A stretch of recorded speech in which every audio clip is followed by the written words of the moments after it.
ಮೈಸೂರಿನ ಹೋಟೆಲ್ ರೀ ರುಚಿನಲ್ಲಿ ನಡೆದ ಉದ್ಯಮಿ ಒಕ್ಕಲಿಗ ಫಸ್ಟ್ ಸರ್ಕಲ್ ಎಫ್ಸಿ ನಾಡಪ್ರಭು ಮತ್ತು ಎಫ್ಸಿ ಆ್ಯಪ್ ಲಾಂಚ್ ಬಗ್ಗೆ ಸಭೆಯನ್ನು ಕರೆಯಲಾಗಿತ್ತು. ಸಂಸ್ಥೆಯ ಅಧ್ಯಕ್ಷರಾದ ಕಾರ್ತಿಕ್ ಗೌಡ ಕೆ ರವರು ಮಾತನಾಡಿ, ಕಮ್ಯುನಿಟಿಯಲ್ಲಿ ರಿಜಿಸ್ಟರ್ ಮೆಂಬರ್ಸ್ ಅನುಕೂಲವಾಗಲೆಂದು ನಮ್ಮಲ್ಲಿ ಹೊಸ ಉದ್ಯಮಿಗಳಿಗೆ ಉತ್ತೇಜನ ನೀಡಲು ಎಫ್ಸಿ ಉತ್ತಮ ಅಡಿಪಾಯವಾಗಲಿದೆ. ಒಂದು ಹೊಸ ವಿನೂತನವಾದ ಉದ್ಯಮಕ್ಕೆ 10-20 ಲಕ್ಷ ಹಾಕಬೇಕು.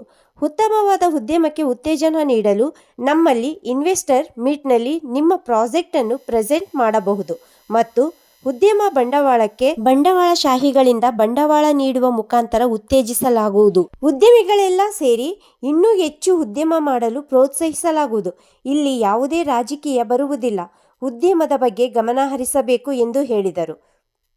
ಜುಲೈ 10ನೇ ತಾರೀಕಿನಂದು ಬುಧವಾರ ಎಫ್ಸಿ ನಾಡಪ್ರಭು ಮೈಸೂರು ಸರ್ಕಲ್ ಮತ್ತು ಎಫ್ಸಿ ನೆಕ್ಸ್ಟ್ ಆ್ಯಪ್ ಲಾಂಚ್ ಉದ್ಘಾಟನೆ ಮಾಡಲಿದ್ದು, ಮುಖ್ಯ ಅತಿಥಿಗಳಾಗಿ ಪ್ರತಾಪ್ ಸಿಂಹ ಅವರು, ಮಾಜಿ ಸಂಸದರು, ಚೆಲುವರಾಜ್ ನಿರ್ದೇಶಕರು, ಡಾಕ್ಟರ್ ಕೆ ಸಂತೋಷ್ ಹೃದಯರೋಗ ತಜ್ಞರು, ಜಯದೇವ್ ಆಸ್ಪತ್ರೆ, ವಿನಯ್ ಬಾಬು ಲಾಯರ್, ಆದಿಶೇಷನ್ ಗೌಡ ಚೇರ್ಮನ್ ನಾರೋಡ್ಕೋ, ರಮೇಶ್ ಕರ್ನಾಟಕದ ಅನುಮತಿ ಪಡೆದ ವಿದ್ಯುತ್ ಗುತ್ತಿಗೆದಾರರ ಸಂಘದ ಅಧ್ಯಕ್ಷರು ಆಗಮಿಸುವವರು.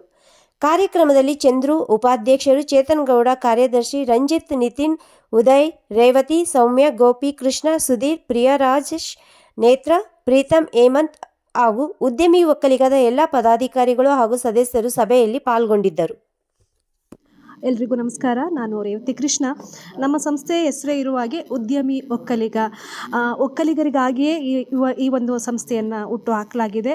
ಹಾಗಾಗಿ ಹೆಚ್ಚೆಚ್ಚು ನಮ್ಮ ಒಕ್ಕಲಿಗ ಯುವಕ ಯುವತಿಯರು ಈ ಒಂದು ಸಂಸ್ಥೆಗೆ ಸೇರಿಕೊಳ್ಳೋ ಮೂಲಕ ತಮ್ಮಲ್ಲಿರುವಂಥ ಆಸೆ ಆಕಾಂಕ್ಷೆಗಳನ್ನು, ಅಂದರೆ ತಮ್ಮಲ್ಲಿ ಇರುವ ಅವ್ರಿಗೇನಾದರೂ ಉದ್ಯೋಗ ಆಸೆ ಇದ್ದು ಹಣಕಾಸಿನ ತೊಂದರೆ ಇದ್ದರೆ ಈ ರೀತಿ ಒಂದು ಸಂಸ್ಥೆಗೆ ಸೇರೋದ್ರಿಂದ ಅವ್ರಿಗೆ ಸಹಕಾರ ಸಿಗ್ಬೋದು ಅಂತ ಕೇಳ್ಕೊಳ್ತೀನಿ. ಹೆಚ್ಚಿನ ಮಟ್ಟಿನ ಯುವಕ ಯುವತಿಯರು ನಮ್ಮ ಜೊತೆ ಕೈಗೂಡಿಸ್ಬೇಕು ಅಂತ ಕೇಳ್ಕೊಳ್ತೀನಿ. Thank you. ನಮಸ್ಕಾರ. ನನ್ನ ಹೆಸರು ಚಂದ್ರು ಅಂತ.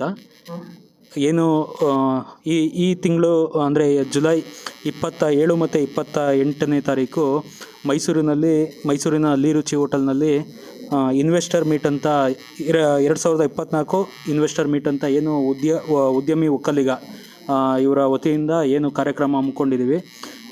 ಈ ಕಾರ್ಯಕ್ರಮಕ್ಕೆ ಎಲ್ಲ ಒಕ್ಕಲಿಗ ಯುವ ಉದ್ಯಮಿಗಳು ಬಂದು ಭಾಗವಹಿಸಬೇಕಂತ ಕೇಳ್ಕೊತಾ ಇದ್ದೀವಿ. ಇದರಿಂದ ಪ್ರತಿಯೊಬ್ಬ ಉದ್ಯಮಿ ಒಕ್ಕಲಿಗರಿಗೂ ಒಳ್ಳೆಯದಾಗತ್ತೆ ಅಂತ.